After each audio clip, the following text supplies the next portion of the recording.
Buenos días. Buenos días, licenciado.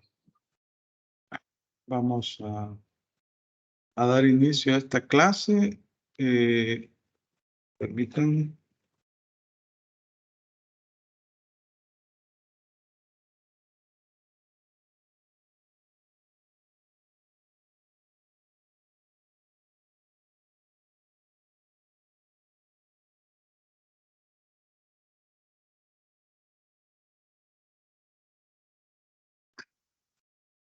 Bueno, les decía que vamos a iniciar la clase este día. Este día vamos a platicar sobre el tema de la clasificación de los contratos. Por el momento solo tengo 11 personas. Espero que en el transcurso de la clase se incorporen más.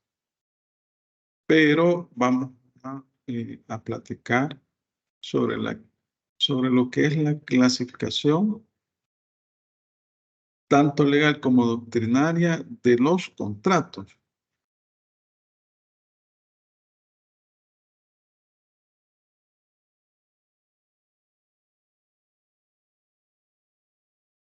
¿Ven la presentación? Sí, Vaya. Entonces, vamos a observar que existen diferentes clasificaciones de los contratos y que algunas de estas clasificaciones están paradas en la ley, en el Código Civil. Vamos a ver acá la primera clasificación. De acuerdo al número de partes que quedan obligadas en el contrato. Aquí la obligación recae únicamente en una de las partes, pero son dos o más personas. Sé que este tipo de clasificación atiende al número de obligaciones que el contrato engendra y no al número de partes que en el momento de la formación del mismo quedan obligadas. Es decir, aquí estamos hablando de que al momento de la celebración del contrato hay determinadas partes que quedan obligadas en el mismo. Eso es. Entonces se atiende al número de obligaciones que el contrato engendra. O sea, no se atiende al número de obligaciones que el contrato engendra, sino que al número de partes que en la formación del mismo quedan obligadas. Por eso es que dice, de acuerdo al número de partes que quedan obligadas en el contrato. Y aquí vemos ejemplos. Tenemos el mutuo, el comodato, el depósito, la prenda, la fianza, la anticresis, la donación, el mandato gratuito, la renta vitalicia. Las características de estos contratos son bilaterales, pero solo una de las partes queda obligada. Esa es la característica. Luego los bilaterales o sinalagmáticos. Aquí ambas partes se obligan recíprocamente. Ambas partes se obligan recíprocamente. En el primer caso, solo una de las partes se obliga cuando hablamos de contratos unilaterales. En el segundo, ambas partes o ambos contratantes se obligan recíprocamente. Por eso es que acá, como les decía, no se atiende al número de obligaciones que el contrato engendra, sino al número de partes que en el momento de formación del mismo quedan obligadas. Dentro de los bilaterales, pues aquí vemos algunos ejemplos. La compraventa, el arrendamiento, la permuta. El contrato de sociedad, pues es el artículo 17 del Código de Comercio.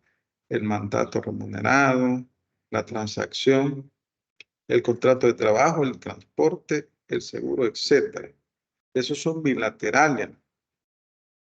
Vamos a leer algunas disposiciones para tener claridad sobre este punto.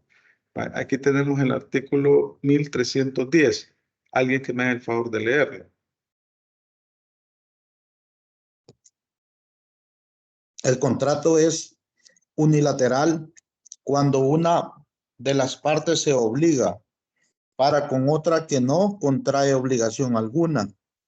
Y bilateral cuando las partes contratantes se obligan recíprocamente. Vale, gracias. Unilateral cuando una de las partes se obliga para con otra que no contrae obligación, o sea que la obligación recae únicamente en una de las partes. Y bilateral, ambas partes se obligan recíprocamente. Eso nos dice el artículo 1310. Entonces tenemos aquí dentro de las unilaterales el mutuo. Veamos el 1954. Vamos a buscarlo aquí. 1954. Alguien que me lea el artículo 1954.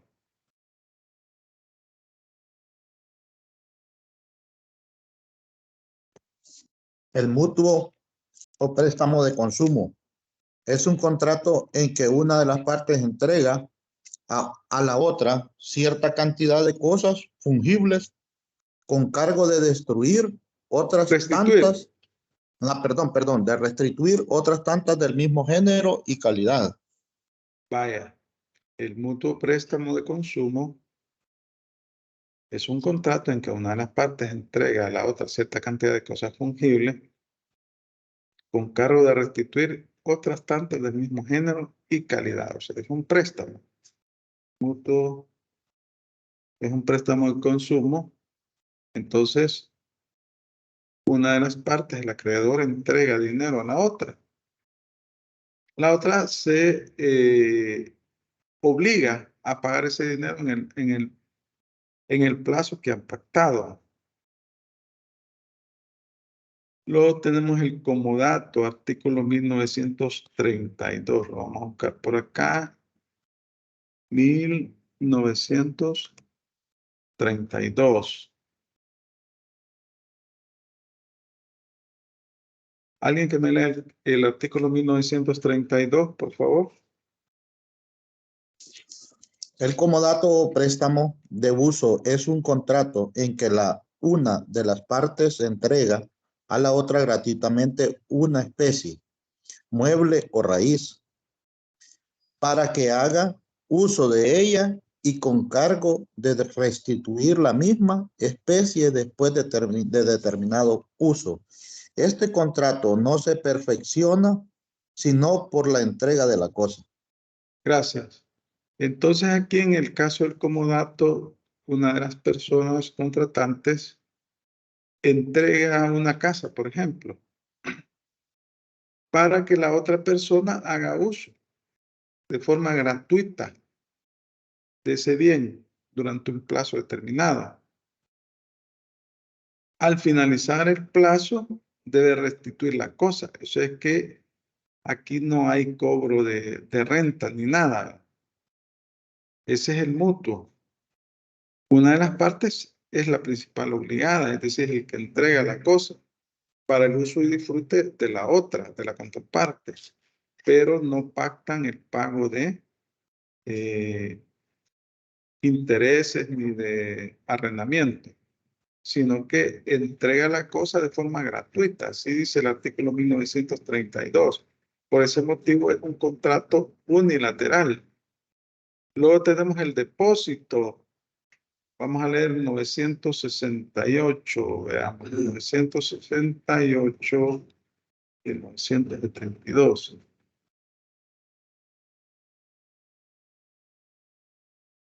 ¿Alguien que me lea el artículo 968? El incapaz no adquiere, la herencia o legado, mientras no prescriba las acciones que contra él puedan intentarse por los que tengan interés de ello. Vamos a ver, 972.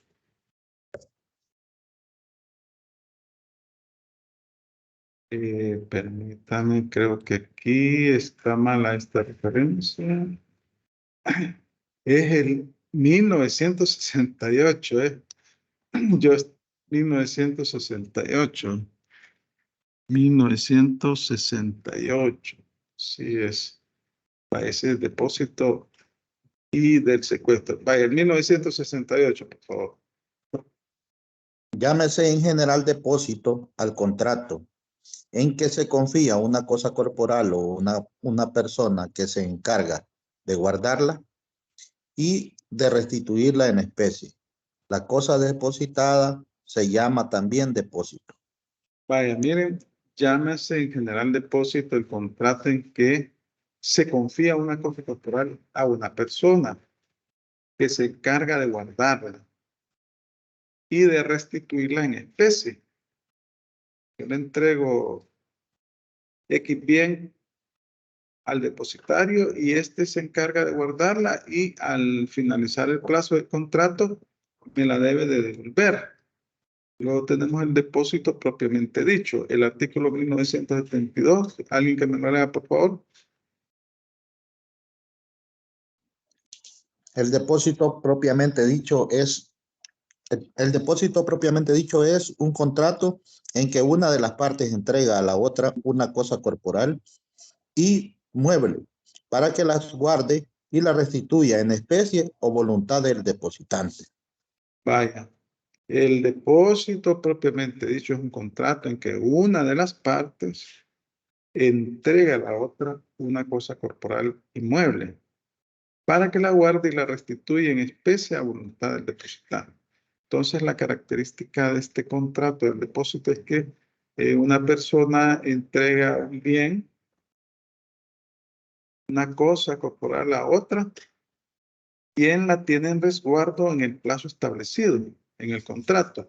Al final está en la obligación de entregar la cosa. Obviamente que debe de cuidarla como un buen padre de familia. Vaya, luego tenemos la prenda. ¿Ven las características de este tipo de contrato? Por eso se les llama unilaterales, porque es solamente una de las partes contratantes la principal obligada. Vamos a ver el 2134.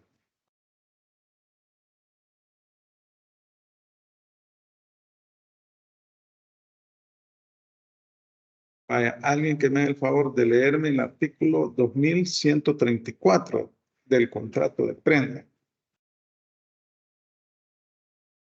Por el contrato de empeño o prenda se entrega una cosa mueble o a un acreedor para la seguridad de su crédito.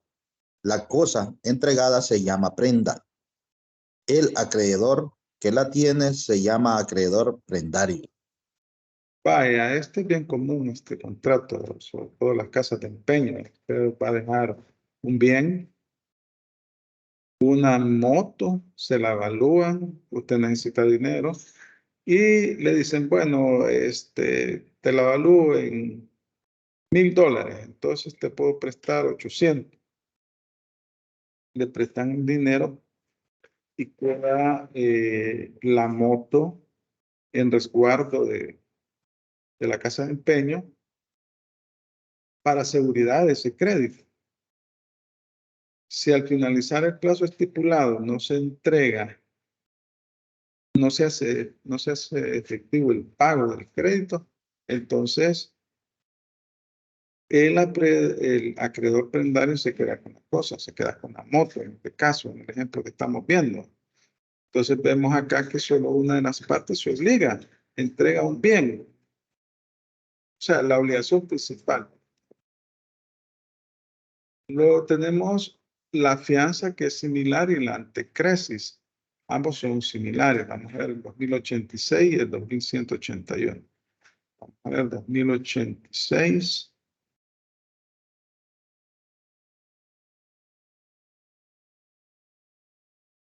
¿Alguien que me lea el 2086, por favor, de la Constitución y requisitos de la fianza?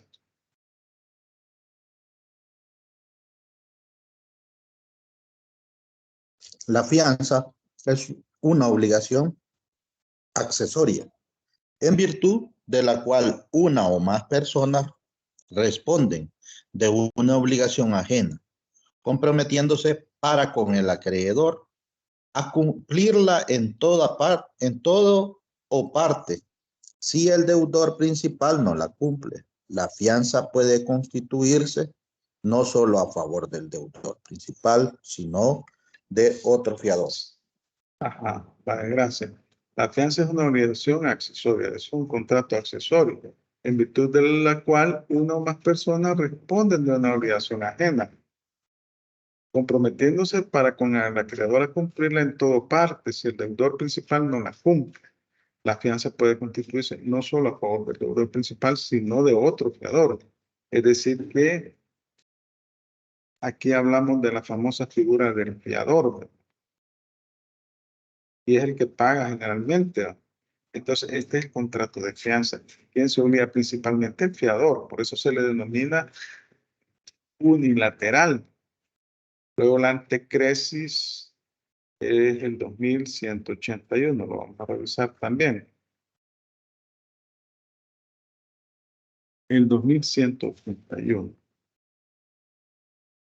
Alguien que me haga el favor de leer el artículo 2181 de la anticresis.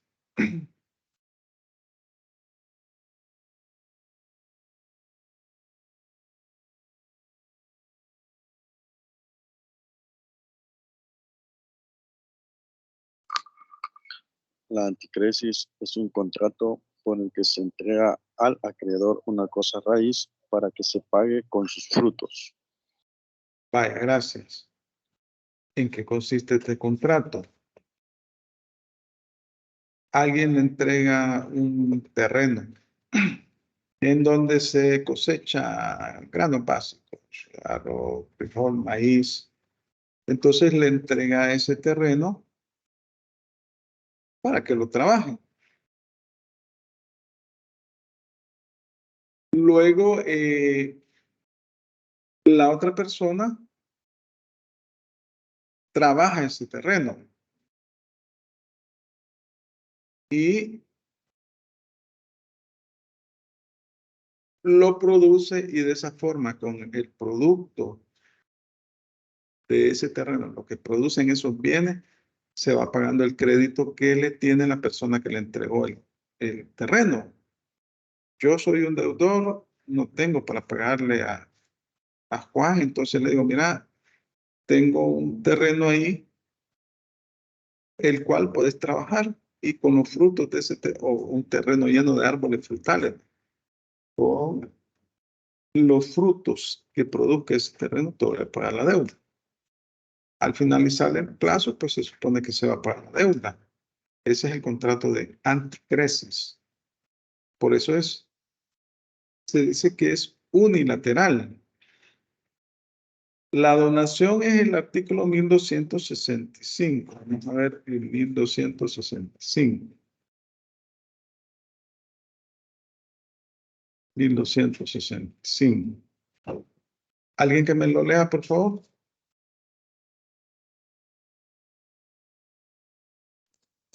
Yo, licenciado. Mejor. Artículo 1265. La donación entre vivos es un acto por el cual una persona transfiere gratuita e irrevocablemente una parte de sus bienes a otra persona que la acepta. Vaya, entonces estamos hablando, esta se le denomina donación irrevocable. Usted dona un vehículo a su hijo y su hijo no le paga nada, el trato gratuito. Entonces, usted es la que se obliga unilateralmente a entregarle ese vehículo a su hijo. Luego tenemos el mandato gratuito, porque hay mandato que es, se denomina mandato pagado, eso se paga, es grabado, es oneroso. Como sabemos, el mandato es un contrato en el cual una de las partes administra los bienes de otras. Si esta persona le paga, estamos hablando que es oneroso. Si lo hace a título gratuito, es sin pago, es gratuito. Y tenemos también la renta vitalicia. Vamos a leerlo. Aquí estamos entrando ya a la materia contractual. Yo les he dejado ahí una tarea en equipos de trabajo. Son 10 temas en donde ustedes van a profundizar, pero necesitamos conocer la clasificación general y doctrinaria de los contratos. Entonces aquí tenemos el 1875 y el 1877.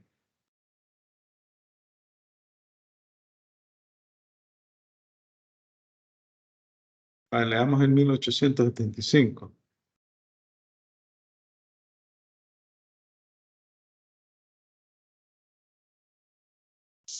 El mandato es un contrato en que una persona confía la gestión de uno o más negocios a otra, que se hace cargo de ellos por cuenta y riesgo de la primera. Por eso el mandatario, el apoderado, dicen. Ahora leamos el 1877. El mandato puede ser gratuito o remunerado. La remuneración. Inciso segundo. Perdón. La remuneración, llamada honorario, es determinada por convención de las partes, antes o después del contrato, por la ley, la costumbre o el juez. Vaya, entonces es cuando una persona se encarga de administrar los negocios de otra y puede ser gratuito o remunerado. Si es gratuito es unilateral porque no recibe pago, pero está ejerciendo un trabajo. Si es remunerado es oneroso.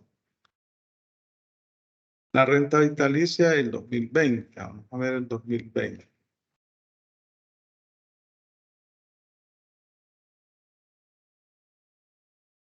¿Alguien que me dé el favor de leerla? El artículo 2020.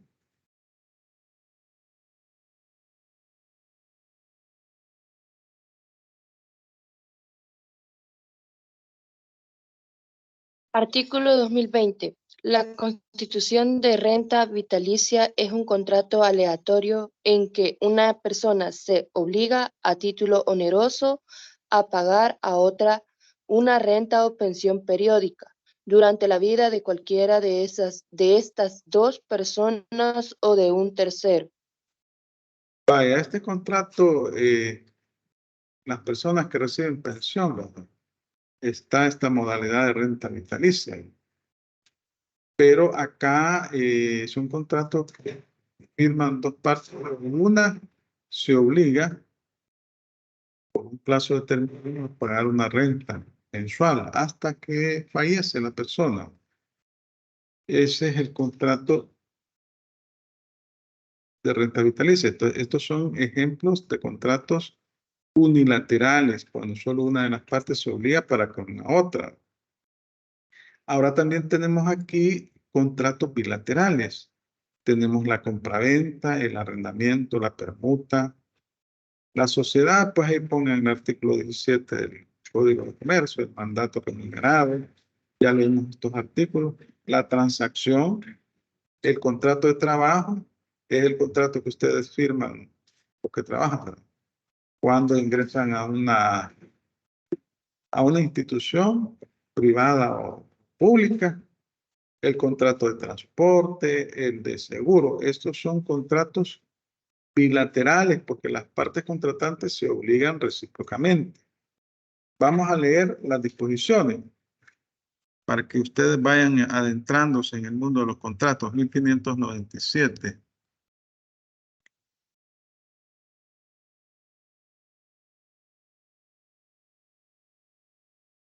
Alguien que me haga el favor de leer el artículo 1597 de la compraventa.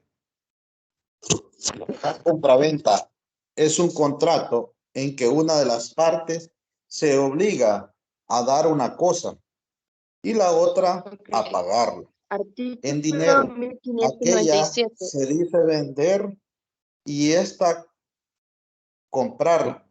El dinero que el comprador da por la cosa vendida se llama precio. Vaya, entonces aquí hay un comprador y un vendedor, esas son las partes. Uno se obliga a entregar la cosa, el otro se obliga a pagarla. Y ese monto que se paga se llama precio. Así lo establece la ley. Es un contrato bilateral, o sea, ambas partes se obligan. El comprador se obliga a pagar el precio, que es un monto equivalente al valor de la cosa, y el vendedor se obliga a entregar la cosa. El precio es el valor de la cosa. Luego tenemos el arrendamiento, el artículo 1703. El 1703. Leamos el artículo 1703, por favor. Del contrato de arrendamiento.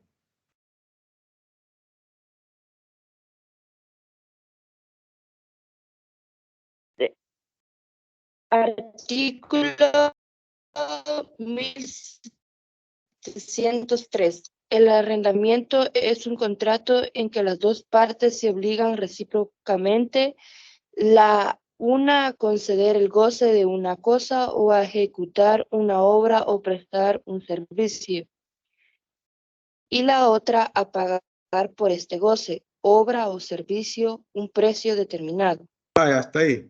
Gracias. Entonces, es un contrato en que las dos partes se obligan recíprocamente.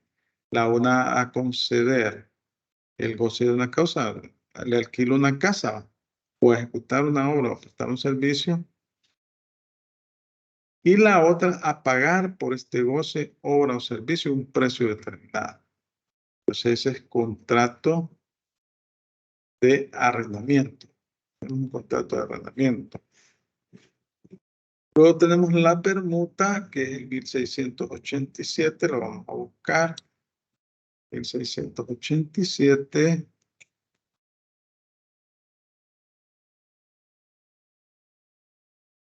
Alguien que me lea el artículo 1687 de la permutación. La permutación o cambio es un contrato en que las partes se obligan mutuamente a dar una especie o cuerpo cierto por otro. Aquí hay un intercambio de cosas, ¿verdad? Equivalentes en el valor.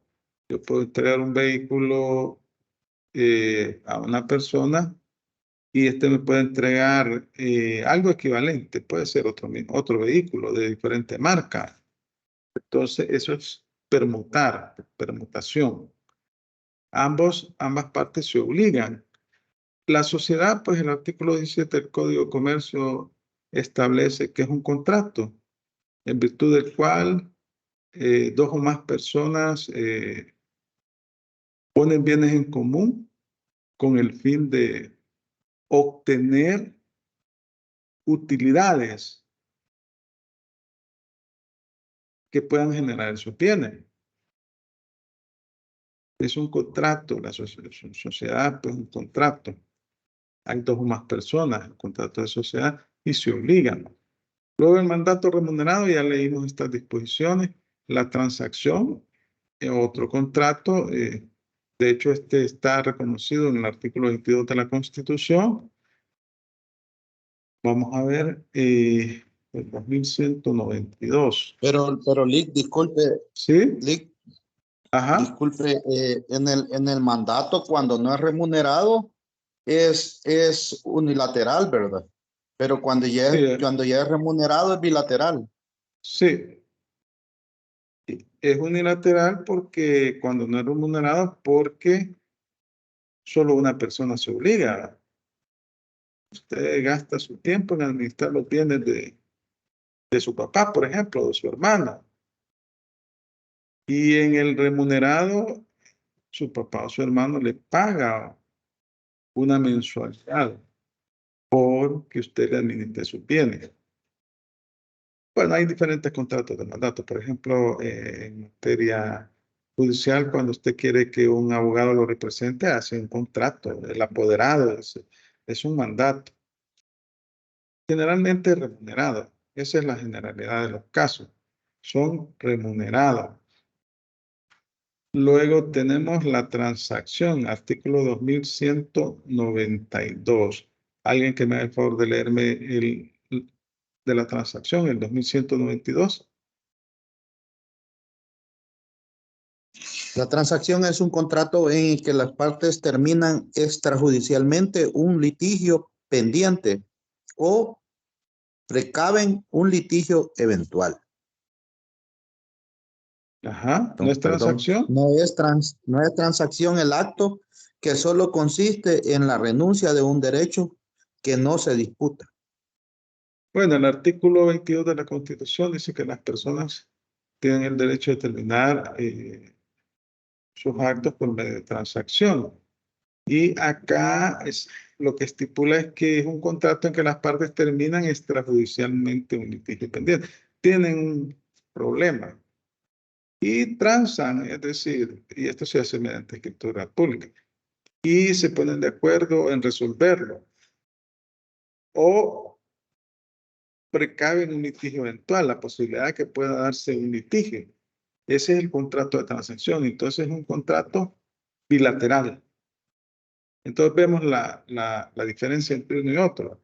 Tenemos contratos unilaterales, aquí solo una de las partes se obliga, y los bilaterales, ambas partes se obligan. Entonces decíamos que esta clasificación no se atiende al número de obligaciones que el contrato engendra, sino al número de partes que en el momento de la formación del mismo quedan obligadas. O sea, solo hay una parte obligada. También en el código se hace referencia a los contratos bilaterales imperfectos. En este caso particular se pone el ejemplo del mandato remunerado cuando el mandatario ha hecho gastos, ha incurrido en gastos como consecuencia de la ejecución del mandato. En ese sentido, ahí se dice que es bilateral imperfecto. Y entonces tiene el mandante, que es a quien administran los bienes, cubrir el pago de estos gastos en que ha incurrido el mandatario. Si no los cubre, pues estamos hablando de un contrato bilateral imperfecto. En realidad, nuestro Código Civil no reconoce esta clasificación de contratos bilaterales imperfectos, sino que solamente hace referencia a los bilaterales y los unilaterales. Por eso es que, pues nosotros, el código ya leímos la disposición, el artículo 1310 clasifica los contratos unilaterales o bilaterales. Entonces, bueno, ya leímos algunas disposiciones de esta. Vamos a ver aquí el artículo 5 del Código Civil.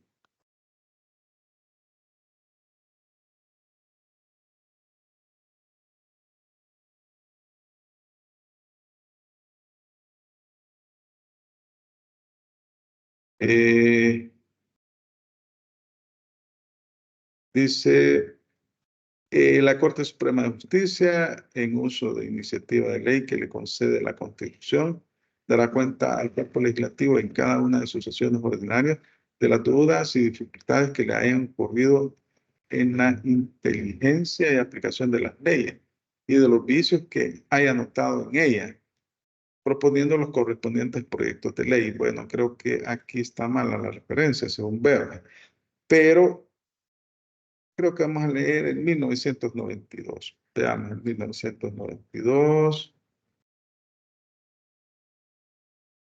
1992. El depositante debe indemnizar al depositario de las expensas que ha hecho para la conservación de la cosa. Aquí estamos hablando del depósito. Y que probablemente hubiera hecho él mismo, teniéndola en su poder, como también de los perjuicios que sin culpa suya le haya ocasionado el depósito. Es decir, le entregó un bien en depósito y resulta que ese bien, el depositario incurrió en gastos, porque es obligación del depositario entregar al finalizar el plazo la cosa en condiciones normales. Pero si se le hizo incurrir en gastos, ahí lo que sucede es que debe de reconocerse esos gastos. Por eso se habla contrato bilateral, que es imperfecto. Esto ya lo habíamos leído. Vaya, vamos a continuar. Aquí tenemos otra clasificación. Esta es en razón a la utilidad que reportan los contratantes y está reconocida en el artículo 1311. Aquí vemos los contratos gratuitos o de beneficencia y tenemos los contratos onerosos. En el primer caso, hablamos que solo una de las partes obtiene utilidad sin mayor esfuerzo, sin haber hecho ningún sacrificio. Por eso dice, esta clasificación atiende a la utilidad que obtienen los contratantes si con el contrato solo una de las partes obtiene utilidad y si para obtener esa utilidad que recibió no ha tenido que hacer ningún sacrificio y solo una de las partes soporta el gravamen. Acá, pues, una de las partes recibe a título gratuito una cosa sin mayor esfuerzo, el caso de la donación, sin mayor sacrificio. Y la otra es la que entrega la cosa sin recibir nada a cambio. Ahí tenemos la donación, el artículo 1265, el mutuo sin interés, en 1954, el comodato, en 1932, el depósito, en 1968, el mandato gratuito, en 1875, 1877, la fianza, 2086, la prenda, 2134, y la hipoteca. Vamos a leer solo las disposiciones que no hemos leído. Vamos a ver, acá tenemos la donación, ya lo leímos, el mutuo sin interés, creo que ya, vamos a ver, 1954, 1954, veamos.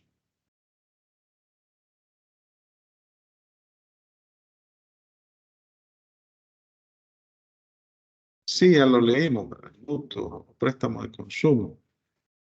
Bueno, este puede ser gratuito o puede ser remunerado.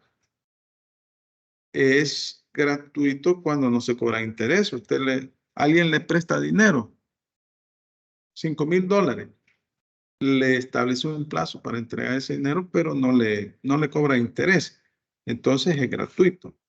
Pero si le cobra intereses, es remunerado, es oneroso, digamos. Entonces, tenemos también la fianza, ya lo habíamos leído, la prenda también, la hipoteca, no habíamos leído, el 2157. 2157. Tenemos acá. Alguien que me haga el favor de leerme el artículo 2157.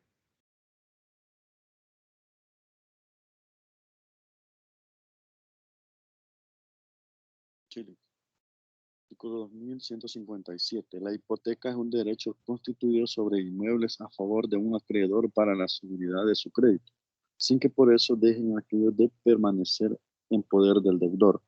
Si el deudor entre al acreedor el inmueble hipotecado, se entenderá que las partes constituyen una anticresis, salvo que estipulen expresamente otra cosa. Leído. Vaya, muchas gracias. Aquí vemos que la hipoteca, bueno, creo que todos estamos relacionados con la hipoteca. Usted hace un préstamo para una vivienda, la hipoteca es la misma casa. Entonces, en caso de que usted no pague ese bien, se hace efectivo. Se hace efectiva la hipoteca, se subasta y con eso se paga el crédito. Y la hipoteca queda en poder del deudor, ¿verdad? El caso de la anticresis es diferente. Queda en poder del acreedor. Porque en el caso de la anticresis yo entrego el bien al acreedor para que lo explote y de lo que obtenga de la explotación de ese bien se va a pagar el crédito. Vaya, entonces estos son contratos gratuitos o de beneficencia. O sea que atiende a la utilidad que obtienen los contratantes. Si con el contrato solo una de las partes obtiene utilidad y si para obtener esa utilidad que recibió no ha tenido que hacer ningún sacrificio y solo una de las partes soporta el gravamen. Entonces es el ejemplo que estamos poniendo. O sea, aquí una de las partes soporta el gravamen y la otra se ve beneficiada sin mayor sacrificio. En cambio, en los onerosos, ambas partes deben soportan el gravamen y existe un beneficio recíproco entre ambas partes. Entonces, acá se reporta una utilidad en el contrato, pero existe un sacrificio. Y pues la compraventa, el vendedor entrega la cosa, ese es su sacrificio, el comprador entrega el precio, ese es el sacrificio. Entonces, ambos obtienen una utilidad. La permuta también, cuando se permutan bienes, ¿verdad? Se entrega una cosa, un bien por otro bien, de valor equivalente. El arrendamiento también, ambas partes se benefician, ¿verdad? Porque una recibe un bien para que haga uso de este bien en un plazo determinado. Imagínense en el arrendamiento de una casa por un año. Ese es el beneficio que recibe. Y la otra parte, el arrendante, está arrendatario y arrendante. El arrendante recibe también un monto mensual, ¿no? Un pago mensual. Tenemos la transacción también cuando ambas partes deciden resolver extrajudicialmente un posible litigio o un litigio que ya está, la demanda ya está, digamos, trabada la demanda, pero deciden transar, se ponen de acuerdo. El mandato remunerado también es contrato oneroso porque ambas partes reciben una utilidad, un beneficio recíproco. El mutuo con interés, les decía que el mutuo puede ser remunerado, puede ser oneroso o puede ser gratuito. Si le cobran intereses es oneroso, si no le cobran es gratuito. El contrato de trabajo siempre va a ser oneroso porque el trabajador recibe un salario a cambio de prestar un servicio. El transporte, renta vitalicia, el juego y la apuesta, estos son contratos también en los cuales una persona invierte determinada cantidad de dinero y lo deja a su suerte. Puede o no ganar el contrato de seguro. Aquí no se atiende a la reciprocidad de obligaciones que genere, sino a la reciprocidad de beneficios que reporta. Estos son contratos, esta clasificación en gratuitos y onerosos la podemos encontrar en el artículo 1311. Vamos a leer el 1311. 1311 del Código Civil. ¿Alguien que me haga el favor de leerlo, por favor? El artículo 1311 del Código Civil.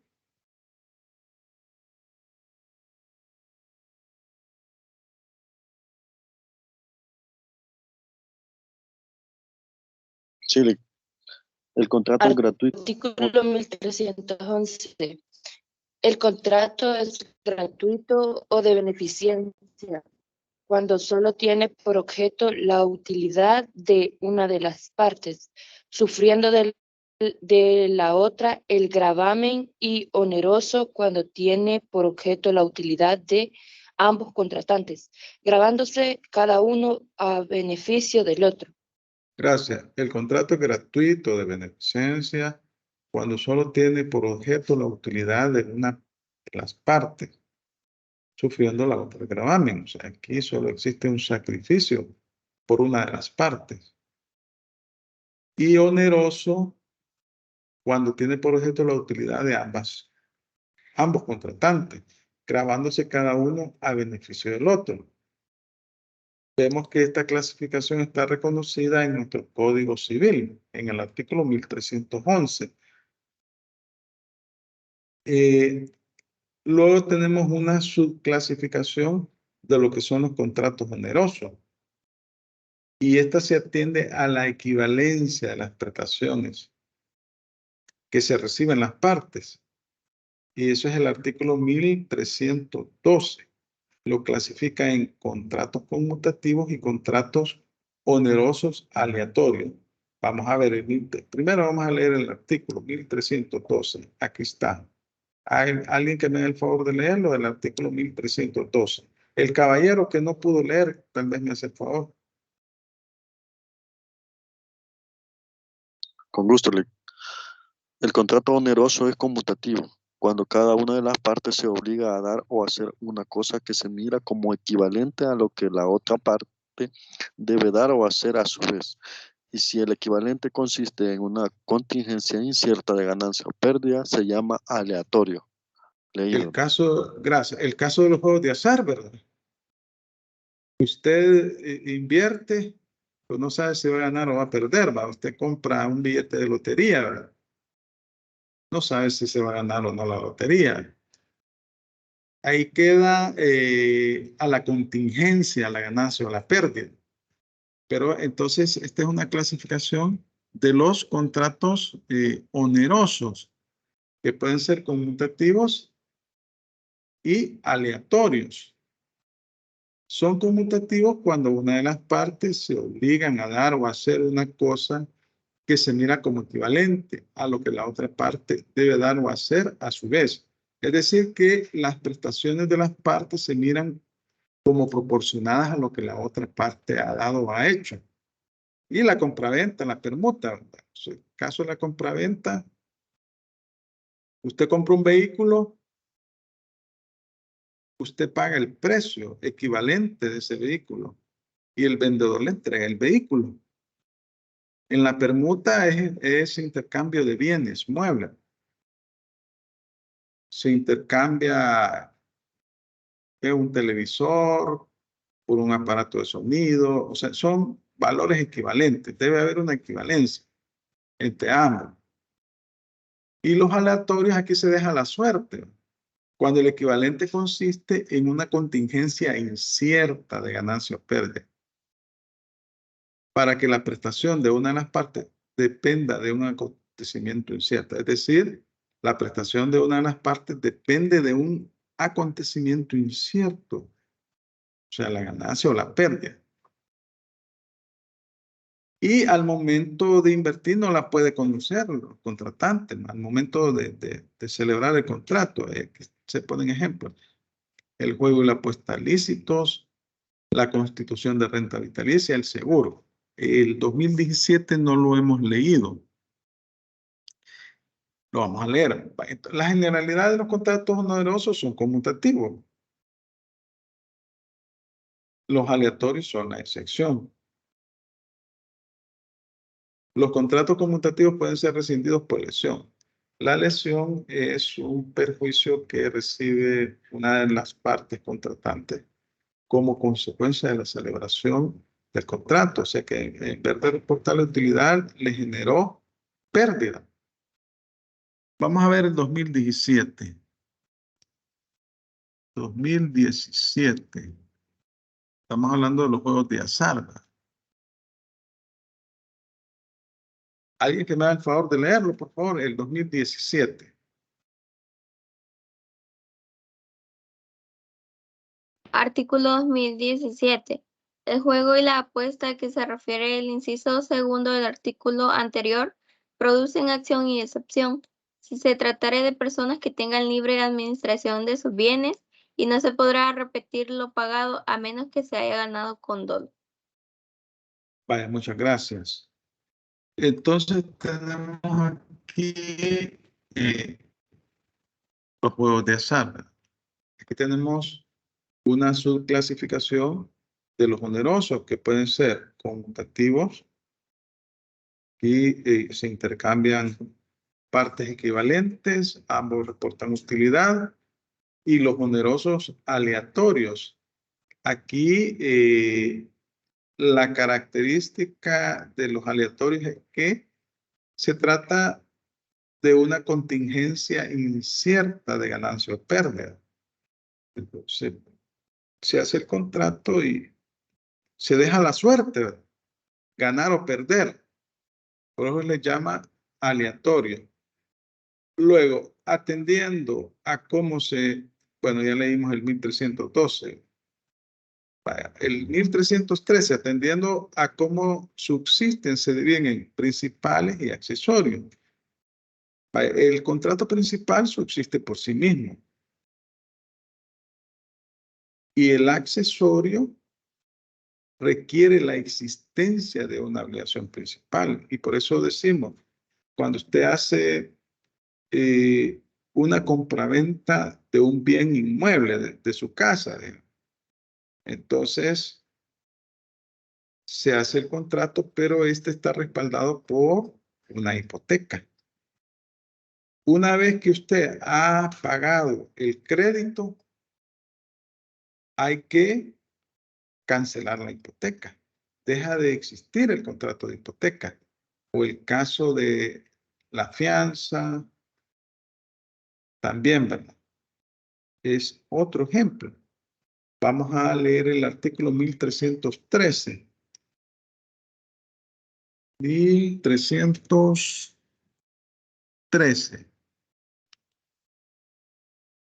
Alguien que me haga el favor de leerlo.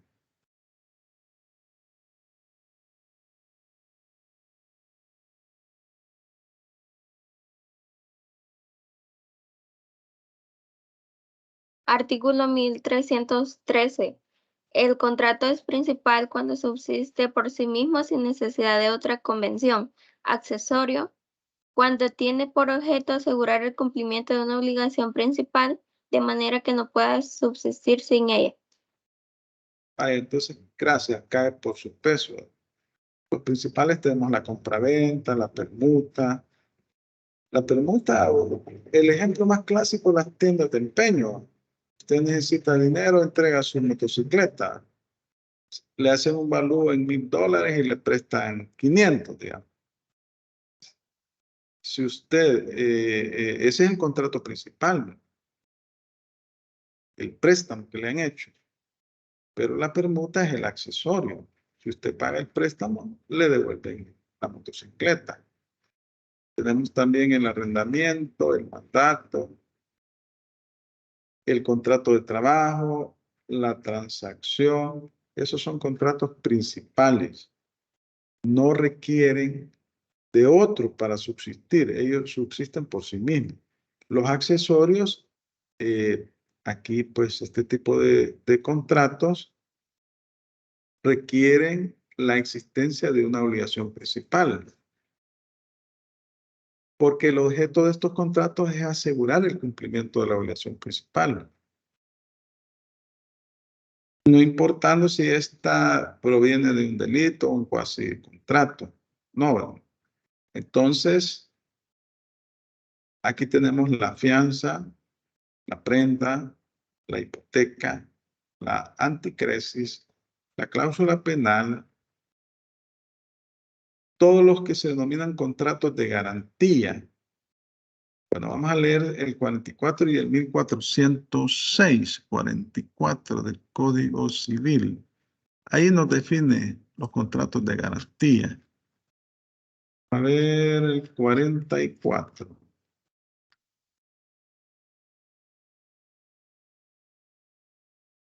¿Alguien que me haga el favor de leerme el artículo 44?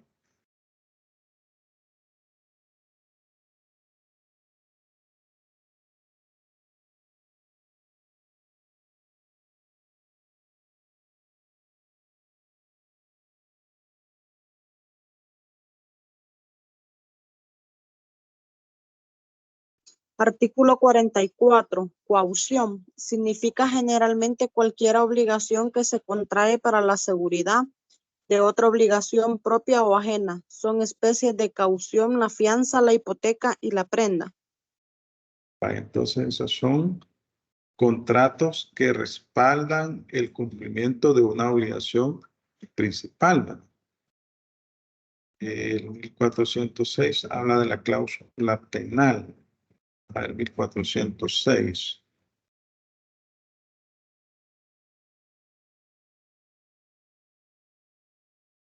La cláusula penal es aquella, dice el artículo 1406, en que una persona, para asegurar el cumplimiento de una obligación, se sujeta a una pena que consiste en dar o hacer algo en caso de no ejecutar la obligación principal o de retardar su ejecución.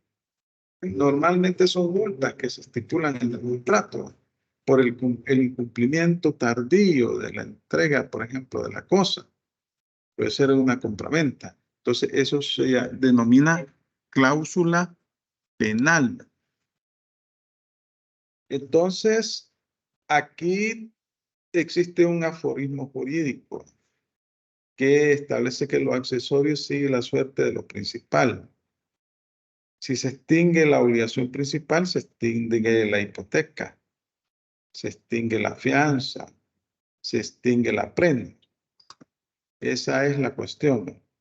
Luego, atendiendo al modo cómo se forma el contrato, a su perfeccionamiento, tenemos contratos reales, contratos consensuales y contratos solemnes. El artículo 1314 nos lo dice. Vamos a buscar el 1314 del Código Civil. Alguien que me haga el favor de leerme el artículo 1314 del Código Civil.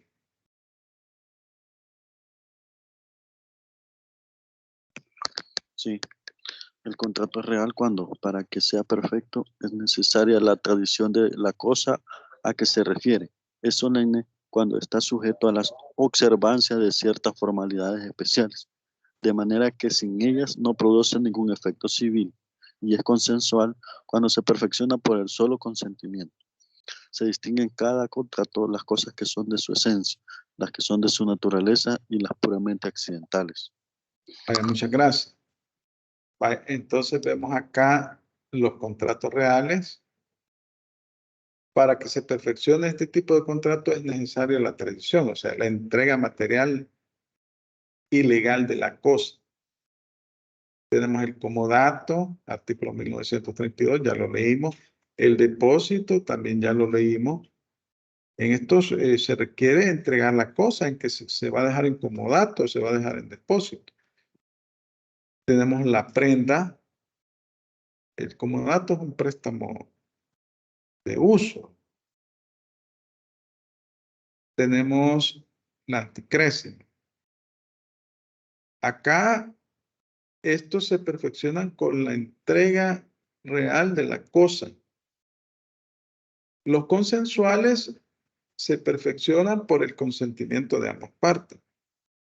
Puede ser verbal o escrito. Y aquí ambas partes aceptan las obligaciones establecidas en el contrato. Aquí tenemos la compraventa, 1597, la permuta, también ya lo leímos, 1687. El arrendamiento, ya lo leímos en 1703. La sociedad, artículo 17 del Código de Comercio. El mandato, 1875, la transacción, 2192, el juego y la apuesta, 2015, número 3, 2016, la fianza, 2086, el contrato de trabajo, el contrato de cambio. Este es un contrato que está señalado en el artículo 1688 del Código de Comercio. La cuestión aquí, en el caso de los contratos consensuales, es que para que se perfeccione la obligación, debe existir el consentimiento de ambas partes. Luego los solemnes están sujetos a solemnidades. Es decir, que no basta el consentimiento, sino que se deben de cumplir ciertas formalidades exigidas por la ley. Si no, no produce ningún efecto. Y aquí tenemos algunos contratos se deben de celebrar por escritura pública y además se deben de inscribir en el registro respectivo. Otros requieren la existencia de, por ejemplo, la compraventa de bienes inmuebles se debe hacer en escritura pública y se debe de inscribir en el registro de la propiedad, raíz y hipoteca.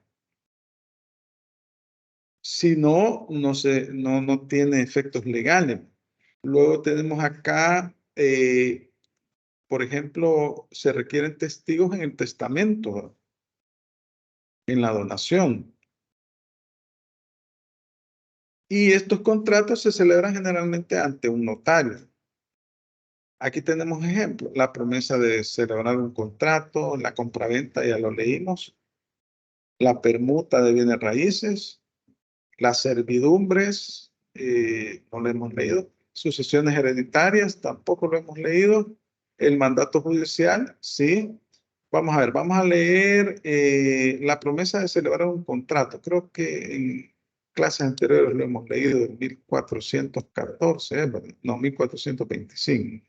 Vamos a ver, 1425. Esto ya lo hemos leído. La promesa de celebrar un contrato no produce obligación alguna, salvo que concurran las circunstancias siguientes.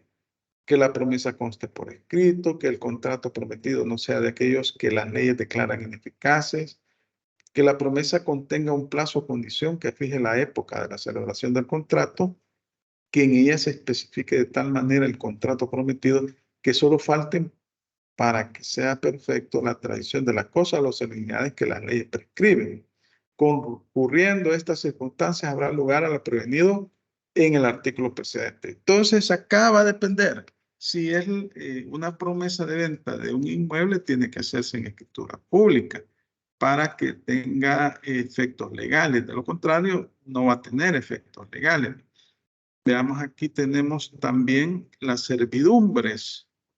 En 1822, veamos en 1822.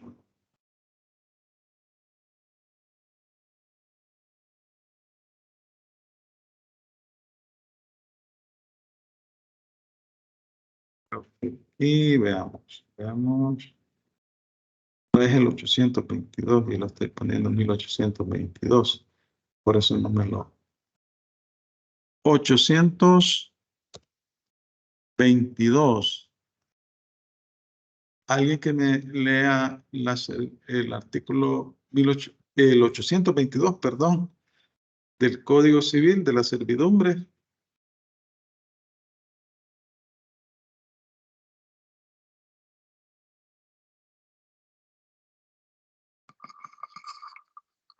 Servidumbre predial o simplemente servidumbre es un gravamen impuesto sobre un predio en utilidad de otro predio de distinto dueño. Vaya, acá las servidumbres, digamos que están dos predios, dos inmuebles a la par, pero uno no tiene salida. Entonces hacen una calle para que pueda tener salida el dueño de ese terreno. Eso se llama servidumbre. Está sujeta a formalidades. Se debe celebrar en escritura. Entonces, estos son los ejemplos. Las sucesiones hereditarias, 1605, inciso segundo. Vamos a ver ese, 1605, inciso segundo.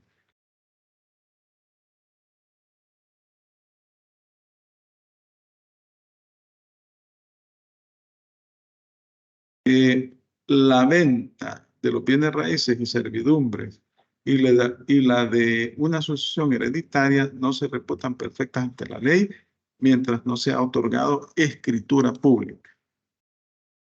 Entonces, en eso consiste la solemnidad y por eso es esta clasificación. Reales implica la tradición de la cosa, la entrega material y legal de la cosa.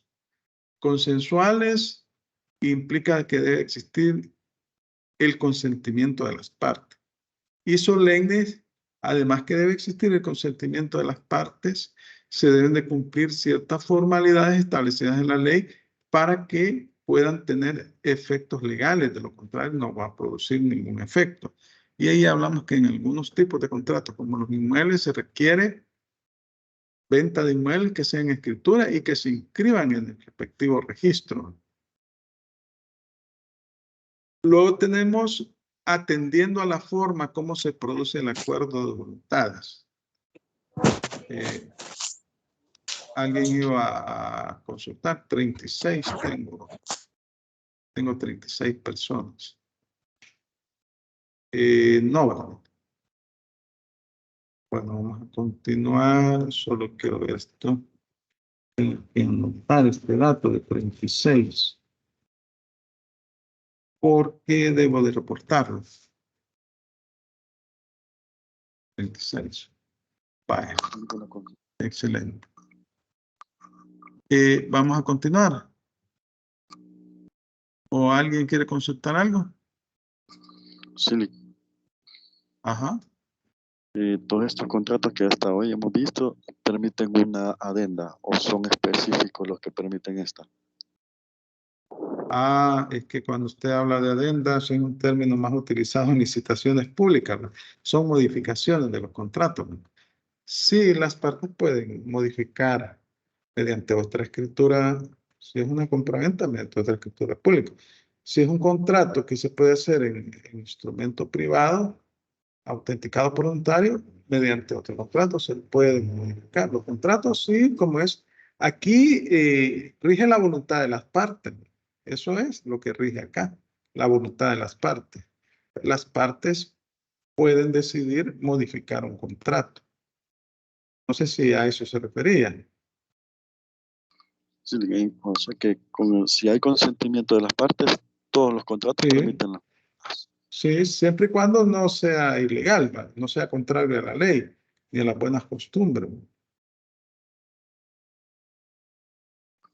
Gracias. Atendiendo a la forma como se produce el acuerdo de voluntades, tenemos contratos de libre discusión. Estos son la generalidad, ¿verdad? Estos son todos los contratos que se celebran entre las partes. Se regatean las cláusulas, ¿verdad? Eso se discuten las cláusulas, se ponen de acuerdo. Esta es la regla general, pero tenemos una especie de contratos en los cuales una de las partes se adhiere a las estipulaciones establecidas, ¿verdad? Y esos son los que se llaman contratos de adhesión. Aquí no hay discusión o regateo entre las partes contratantes respecto de la formulación de las cláusulas, sino que uno de ellos, generalmente el consumidor, se adhiere o acepta las cláusulas que el otro le estipula. Aquí tenemos el ejemplo de los contratos de celular, ¿verdad? Aquí usted llega a la empresa esta, puede ser Tigo, puede ser Claro. Hay 4 empresas de esas aquí en el país. Entonces usted, la empresa le entrega un contrato ya elaborado y le dice firme aquí, firme aquí, firme aquí. Normalmente la gente no lee, no lee. Bueno, no leemos. Le ponen ahí el celular y la vista está fija en el celular y firmando, firmando. Entonces, en estos casos, acá el consumidor, generalmente una de las partes, se adhiere a las estipulaciones establecidas en ese contrato. Ahora bien, no crean que eso es, digamos, desventajoso para el consumidor, porque esto de los contratos de adhesión se regula de manera bien específica en la Ley de Protección al Consumidor. Inclusive deben de existir los formatos, deben de estar aprobados por la Defensoría del Consumidor. Y en el caso de los bancos, la Superintendencia del Sistema Financiero. Los formatos del contrato de adhesión que utilice el banco debe de estar aprobado por la Superintendencia del Sistema Financiero. porque ahí lo que se está haciendo es protegiendo el interés público de los consumidores. Acá se establece también en este tipo de contratos, está dispuesto en el Código Civil, pero también lo pueden encontrar en la Ley de Protección al Consumidor. Yo lo he leído por ahí en algún artículo y también en la Ley de Banco. Lo que dice el artículo 1437, inciso segundo, la cláusula ambigua se interpretará en contra de la parte contratante que dictó o extendió la cláusula. Es decir, que si hay una cláusula ambigua que no se puede entender, se va a aplicar la interpretación, se va a interpretar favorable, en este caso al consumidor, a la persona que no elaboró el contrato. Aquí dice, bien, el 1437, no pueden aplicarse ninguna de las reglas precedentes de interpretación.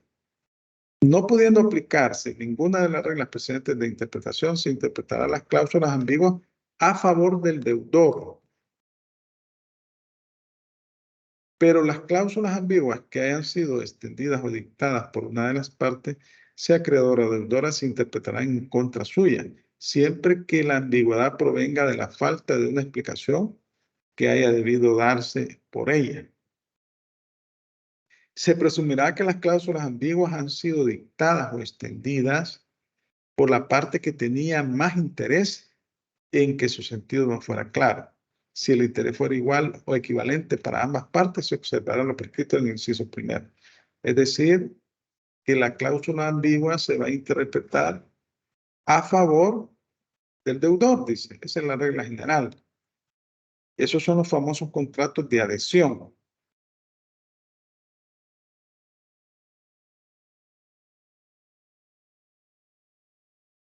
Luego tenemos otra clasificación que atiende a si se requiere o no el consentimiento. Luego tenemos los individuales, los contratos individuales y los colectivos. En el primer caso, se requiere el consentimiento unánime de las partes que celebran el contrato para que éste pueda producir efectos jurídicos, ya sea beneficiando o afectando a las partes. Y deben ser dos o más contratantes. Son los contratos que requieren del consentimiento unánime de las partes que lo celebran, ya que es a ellos a quien los efectos del mismo se les aprovechará o afectará, sean dos o más contratantes. Vamos a ver en 1416. 1416.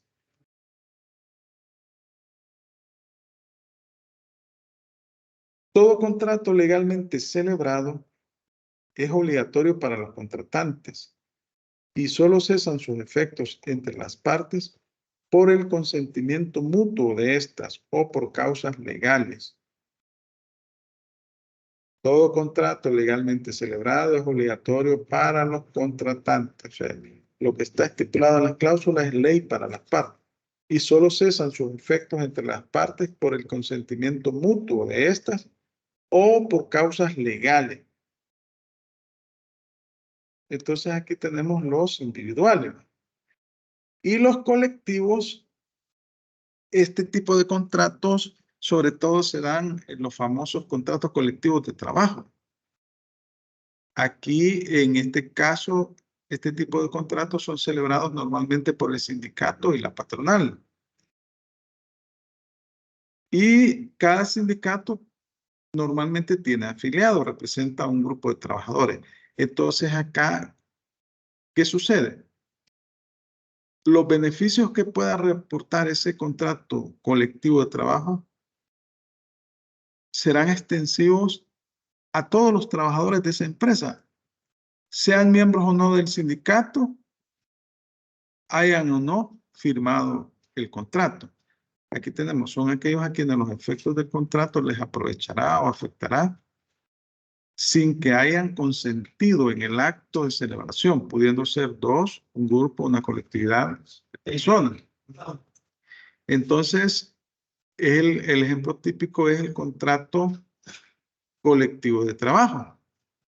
Aquí lo tenemos aquí yo les he puesto el artículo 272 del Código de Comercio, que establece que la negociación y celebración del contrato colectivo será obligatoria cuando se haya llenado el porcentaje a que se refiere el artículo precedente de trabajadores.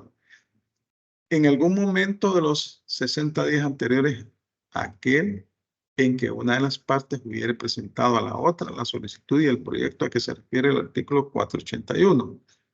La revisión del contrato colectivo de conformidad a las disposiciones de este código es obligatoria y no será necesario establecer el porcentaje a que se refiere el inciso anterior. Esta disposición no es aplicable a los sindicatos de empresas, los cuales deberán establecer el porcentaje de afiliados conforme a este código. Lo que está en rojo, o sea, el inciso tercero. Si en una empresa el sindicato, o en su caso los sindicatos coligados, no alcanzan el porcentaje expresado en el artículo anterior, las partes podrán negociar voluntariamente.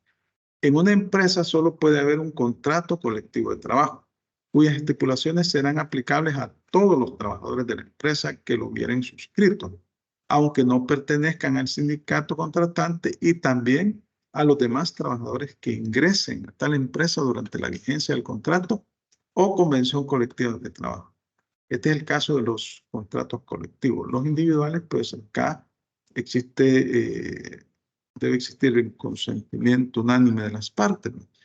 Y a ambas va a afectar o no afectar lo que han pactado. Pero en el colectivo, en estos tipos de contratos, benefician inclusive a las personas que no firmaron ese contrato. Pero el ejemplo típico es el contrato colectivo de trabajo. Luego tenemos otra clasificación de ejecución instantánea y de ejecución sucesiva o de tracto sucesivo. Y esta clasificación es atendiendo a cómo se van produciendo las obligaciones. Los de ejecución instantánea, acá son aquellos contratos en que la obligación se cumple en un solo momento, siendo indiferente que se cumpla desde la celebración del contrato después o por una o ambas partes contratantes. Ejemplo, la compraventa. ¿Por qué es de ejecución instantánea? Porque se entrega la cosa en el momento, ¿verdad? Y se paga el precio en el momento. Puede darse un plazo para entregar la cosa y para pagarla, pero normalmente la compraventa, usted compra una casa, le entregan el bien y usted debe pagar el precio. O debe comprometerse a pagar las cuotas en el plazo estipulado, pero normalmente es la entrega inmediata de la cosa y el pago del precio. Por eso se llaman de ejecución instantánea. Los de ejecución sucesiva o de tracto sucesivo, aquí tenemos el ejemplo del contrato de arrendamiento, que se establece un canon mensual que se paga, ¿verdad? Entonces, una de las partes entrega el bien objeto del arrendamiento para que la otra lo disfrute y la otra parte se obliga o se compromete a pagar un canon mensual, ¿verdad? Por un plazo determinado, un año. Son aquellos contratos en que el cumplimiento de la obligación no se cumple en un solo momento, sino que las partes contratantes o una de ellas la van realizando en forma periódica o continua. Y entonces aquí tenemos el ejemplo del arrendamiento. También el contrato de trabajo, contrato individual de trabajo, el contrato de suministro. El caso del contrato de suministro típico, el de papelería y útiles, se celebra por un año. Una de las partes se compromete a entregar suministros, 1, 2 o 3 o más suministros en el año. Entonces, ese es el contrato de suministro. Esos son de ejecución sucesiva o de tracto sucesivo.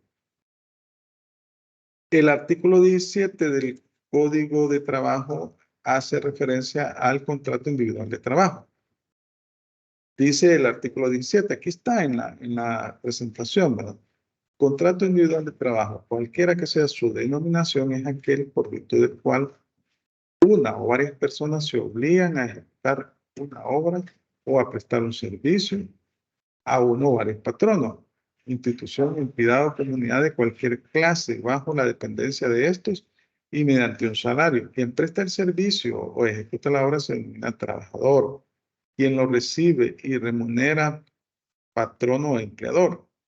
No pierde su naturaleza el contrato de trabajo aunque se presente involucrado o en concurrencia con otro u otros, como los de sociedad, arrendamiento de talleres, vehículos, secciones o dependencias de una empresa, u otros contratos innominados, y en consecuencia les son aplicables a todos ellos las normas del Código de Trabajo, siempre que una de las partes tenga la característica de ser trabajador.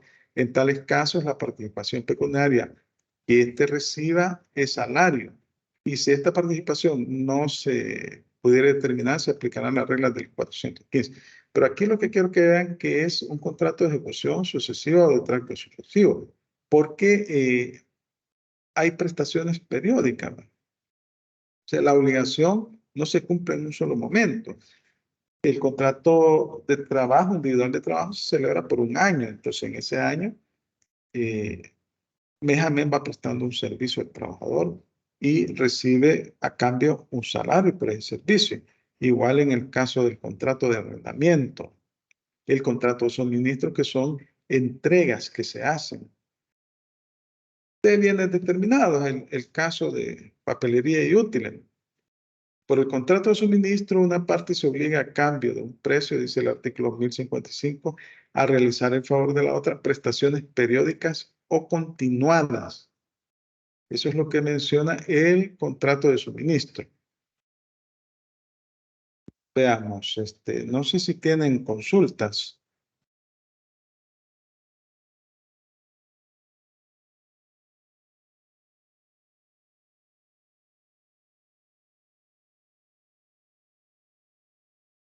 Pues 36 personas hay. No tienen consulta. Bueno, recuerden que deben de conformar los grupos de trabajo los que todavía no tengan y que el 19 deben de entregar el trabajo. Yo ya les mandé el detalle del tema para que ustedes puedan trabajarlo. Bueno, entonces, miren, aquí tenemos otro tipo de clasificación en contratos nominados o típicos, innominados o atípicos. Los nominados son todos los que están regulados en la ley, ¿no? Con nombre y apellido, por decirlo así. Entonces, la ley establece las reglas, los efectos, etc. Y aquí hablamos de los contratos que estamos estudiando, que se encuentran regulados en la ley. En el Código de Comercio tenemos los innominados o atípicos. Aquí este tipo de contratos no están regulados en la ley, pero como las partes pueden, con base a la autonomía de la voluntad, celebrar los contratos, entonces en estos casos hay contratos que, porque digamos, con el transcurso del tiempo surgen nuevos tipos de actos jurídicos que la ley no los había regulado. Y entonces, en estos casos se aplican las normas generales del código. Son los que no tienen nombre y no están regulados por las leyes, reglamentos, ordenanzas, y son el producto de la libertad contractual, artículo 23 de la Constitución, y del principio de autonomía de la voluntad, que en el derecho civil gobierna. Es además consecuencia de la evolución de la sociedad y de la necesidad práctica que plantea el tráfico negocial, en especial el comercio. Ejemplo del contrato de colaboración empresarial, son los celebrados por empresas especializadas en una actividad que cooperan con otras para la producción de determinados bienes y servicios. Existen también los contratos de agrupaciones de colaboración, de unión transitoria de empresas, engineer, etc. Son contratos que celebran las partes, pero que no se encuentran regulados de manera específica en la ley, pero que le son aplicables las regulaciones legales generales a todo contrato, porque el contrato debe de respetar la ley, la moral. O sea, no deben ser contratos ilegales.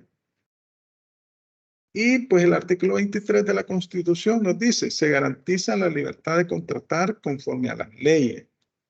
Ninguna persona que tenga la libre administración de sus bienes puede ser privada del derecho de determinar sus asuntos civiles y comerciales por transacción o arbitramiento. En cuanto a los que no tengan esa libre administración, la ley determinará los casos en que puedan hacerlo y los requisitos exigibles. Entonces aquí estamos hablando de el principio de autonomía de la libertad. Y en razón de eso tenemos los contratos denominados típicos. No sé si tienen consulta.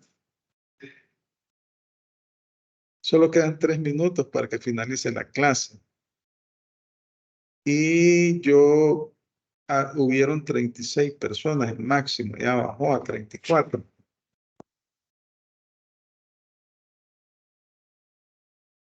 Bueno, le reitero que las personas que no tienen grupo de trabajo deben de conformarlos.